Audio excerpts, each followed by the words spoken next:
মাছ তো আপনারা অনেক রকমভাবে বানিয়ে খেয়েছেন। তবে এই পদ্ধতিতে একবার মাছ রান্না করে দেখুন, স্বাদ মুখে লেগে থাকবে। প্রথমে বেশ কিছুটা রুই মাছ লবণ আর হলুদ মাখিয়ে নিলাম। এবারে কড়াইতে সর্ষের তেল গরম করে মাছগুলোকে এপিঠ-ওপিঠ লালচে করে ভেজে নেব। আর এই রেসিপিটি তৈরি করার জন্য পাতলা করে আলু আর পেঁপে কেটে নিয়েছি। মাছটা একটা পিঠ ভাজা হয়ে গেছে, আর একটা পিঠ ভেজে তুলে নিলাম। ওই তেলের মধ্যে রাঁধুনি কাঁচা লঙ্কা ফোড়ন দিয়ে পেঁপে আর আলুটাকে লালচে করে ভেজে নেব অল্প একটু লবণ দিয়ে। ঢাকনা দিয়ে ভাজবো যাতে করে পেঁপে আলুটা ভালো করে নরম হয়ে যায়। এবারে একটু দিয়ে দিলাম আদা বাটা, অল্প একটু হলুদ গুঁড়ো, কাশ্মীরি লঙ্কার গুঁড়ো, অল্প একটু চিনি দিয়ে ভালো করে কষিয়ে পরিমাণ মতো উষ্ণ গরম জল দিয়ে দিলাম। এবারে দিয়ে দেবো স্বাদ মতো লবণ আর কাঁচা লঙ্কা, তার সঙ্গে অল্প একটু পালং শাক। পালং শাকটাকে ছোট্ট করে কুচিয়ে নিয়েছিলাম। যতক্ষণে সবজিটা সেদ্ধ হবে তার মধ্যে স্পেশাল মশলা রাঁধুনি জিরে আর তেজপাতা ভেজে নিলাম।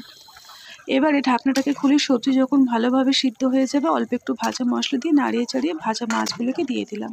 দিয়ে ভালো করে ফুটিয়ে নেব। ঢাকনাটাকে খুলে আবারও ভালো করে নাড়িয়ে চাড়িয়ে নামিয়ে নেব। আজকের আমাদের এই যে মাছের রেসিপিটি একদম তৈরি হয়ে গেল। ভালো লাগলে লাইক দিয়ে সাথে থাকবে।